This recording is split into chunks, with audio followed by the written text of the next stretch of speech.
Good afternoon guys, सत श्री अकाल, नमस्कार, अस्सलाम वालेकुम। आप सब लोग कैसे हैं? उम्मीद करता हूँ आप सब लोग बहुत खैरियत से होंगे, ठीक ठाक होंगे।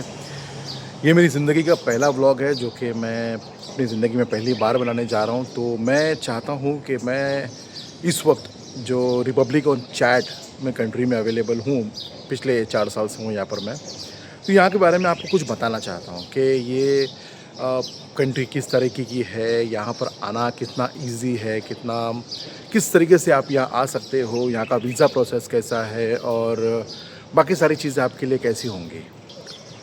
शुरुआत करते हैं इसके टूरिस्ट वीज़ा से, विज़िट वीज़ा या टूरिस्ट वीज़ा हम कहते हैं जिसे। इसका दो ऑप्शन है। पहला ऑप्शन ये है कि आप लोकल ट्रैवल एजेंट से अगर आप बात करते हो तो उनके कॉन्टैक्ट्स काफ़ी सारे होते हैं, ठीक है। और वो लोग जो है आपका वीज़ा जो है जैसे मिनिमम से मिनिमम 5 दिन, 5 वर्किंग डेज़ में वो आपका वीज़ा करके दे देते हैं। और उसमें डॉक्यूमेंटेशन ज़्यादा आपकी रिक्वायरमेंट नहीं है, आपको सिर्फ पासपोर्ट कॉपी और एक फ़ोटो आपको देना होगा। तो ट्रैवल एजेंट्स जो है अपने एंड से वो लोग इजीली कर देते हैं। पहले ये टूरिस्ट वीज़ा मिलना भी थोड़ा मुश्किल होता था। आपको अगर आप इंडिया से अप्लाई कर रहे हो तो आपको दिल्ली से अप्लाई करना पड़ता था, न्यू दिल्ली से। और न्यू दिल्ली में ऐसा होता था कि आपको आपका पूरा पासपोर्ट, आपके कवरिंग लेटर, यहाँ तक कि आपका इनविटेशन लेटर, वो सारी चीज़ें आपको अटैच करके आपको दिल्ली में आपको कुरियर करना पड़ता था। और जिसका चार्जेस जो उस वक्त था काफ़ी ज़्यादा हाई था। ये मैं आपको बात कर रहा हूँ तकरीबन 2 साल पहले की बात कर रहा हूँ। उस वक्त 21,000 रुपये पे करना पड़ता था और आज की तारीख में ये अमाउंट बहुत कम हो गया है, 7,500 रुपये हो गया है।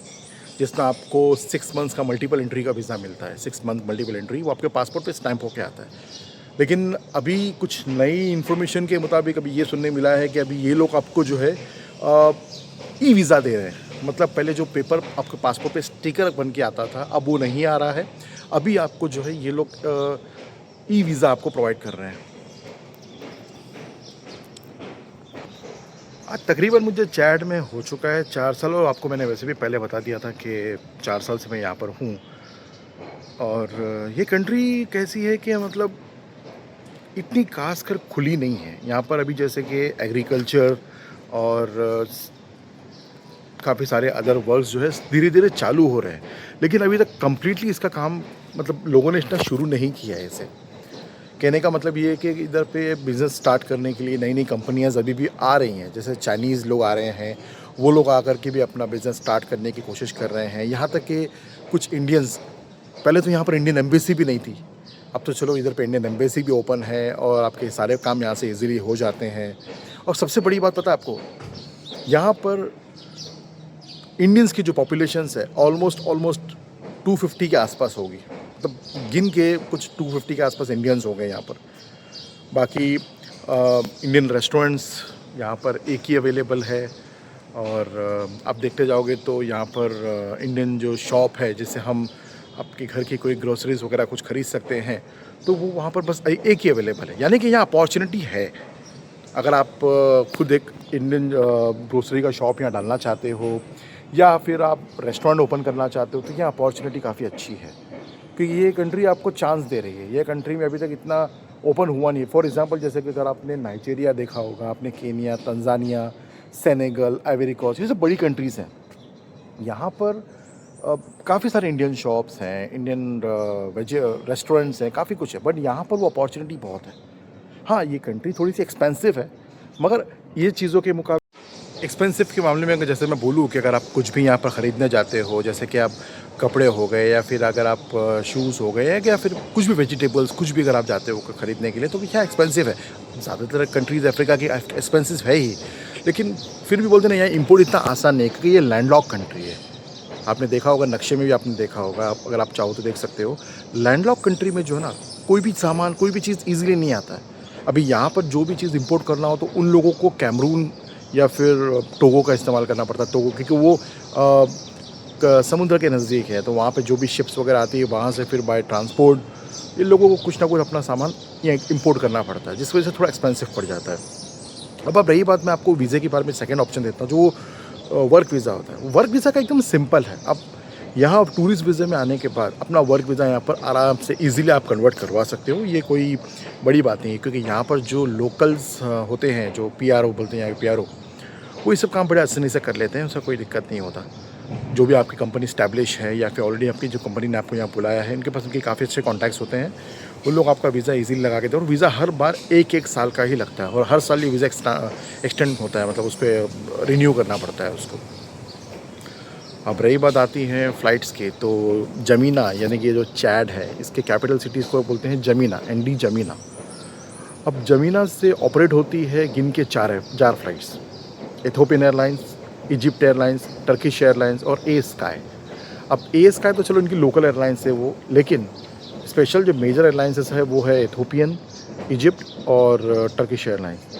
और ये कैसा है कि इनके हॉल्ट भी काफ़ी ज़्यादा होता है, ये काफ़ी एक्सपेंसिव होती है इस कंट्रीज़ के लिए, काफ़ी एक्सपेंसिव, क्योंकि अब क्योंकि यहाँ पर इतने फ़्लाइट्स लैंडिंग ही नहीं है, क्योंकि यहाँ इतने पैसेंजर्स ही नहीं है। जो हिसाब से यहाँ पर पैसेंजर्स का जितना भी इंक्रीज़ है यहाँ पर, वो काफ़ी कम है as compare to other countries. लेकिन फिर भी पीपल्स जो है, जो लोग हैं, वो प्रेफरेबल लेते हैं इथियोपियन एयरलाइंस, क्योंकि क्या कन्वीनियंट पड़ता है। क्योंकि अभी दोपहर में 2 बजे यहाँ से फ़्लाइट जाती है, और इजीली हमको रात में वहाँ से दूसरी फ़्लाइट मुंबई के लिए या दिल्ली के लिए मिल जाती है। अभी तो मुंबई, दिल्ली, चेन्नई, हैदराबाद, इन सब डेस्टिनेशंस के लिए ओपन हो गई है जो इथियोपियन एयरलाइंस है। इसके पहले तो सिर्फ ये मुंबई और दिल्ली ही आ रही थी। अभी भी बीच में सुनने आया था कि शायद ये गुजरात के लिए भी शुरू होने वाली है अहमदाबाद से, लेकिन वो कब होगी उसका कोई अभी फ़िलहाल अपडेट आया नहीं है। बट हाँ, धीरे धीरे वो भी काफ़ी जल्द शुरू हो जाएगी। दूसरी बात अभी इम्पोर्टेंट जो आपको ये बताना चाहूँगा कि चैट कैमरा फ्रेंडली नहीं है। यहाँ पर कैसा है कि आप बाहर खड़े रह के फ़ोटोज़ नहीं खींच सकते, वीडियोज़ नहीं बना सकते, रिस्ट्रिक्टेड है। अगर आपको किसी यहाँ की लोकल पुलिस ने देख लिया तो वो आपके ऊपर कार्रवाई कर सकता है, आपका फ़ोन जमा कर सकता है, आपको अरेस्ट भी कर सकता है। इसके पहले भी 2 ब्लॉगर्स यहाँ पर आकर गए थे और लोगों के साथ में भी ये हादसा हो चुका है।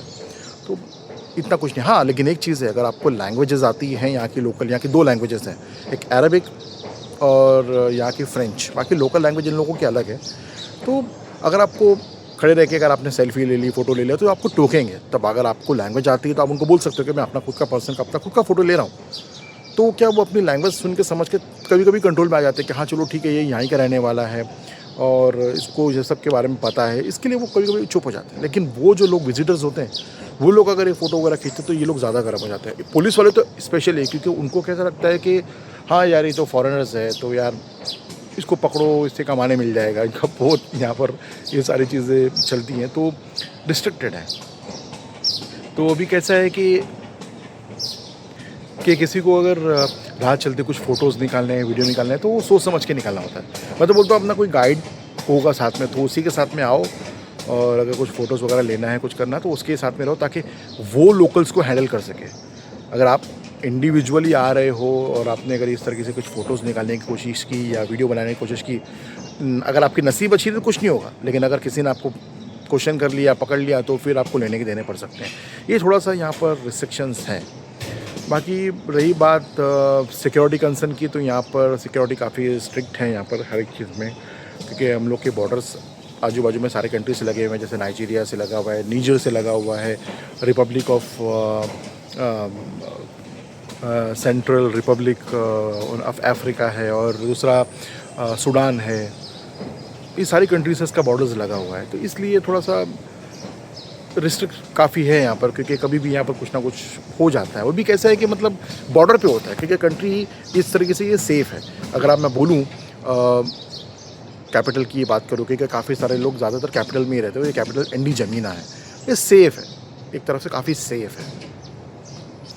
बहरहाल मैं आज का वीडियो बस यहीं तक रखना चाहूँगा। उम्मीद करता हूँ कि अगर आपको मेरी कोई बातें बुरी लगी हो, या फिर मेरे बोलने का तरीका कुछ गलत लगा हो, या फिर मैं इसे इम्प्रूव करने की कोशिश करूँगा कि किस तरीके से करना, क्योंकि मेरा लाइफ का ज़िंदगी का पहला वीडियो है। मैं चाहता हूँ कि आप इसे लाइक करें, सब्सक्राइब करें, और अगर आपके लाइक, सब्सक्राइब, व्यूज़ अगर आएंगे तो शायद मुझे लगेगा कि मुझे कुछ अच्छा रिस्पांस मिल रहा है। तो मैं और भी कोशिश करूँगा और अच्छे अच्छे वीडियोज़ बनाने की, ताकि आपको और जितनी इन्फॉर्मेशन दे सकूँ इससे ज़्यादा वो भी देने की कोशिश करूँगा। Thank you so much. Bye, good night.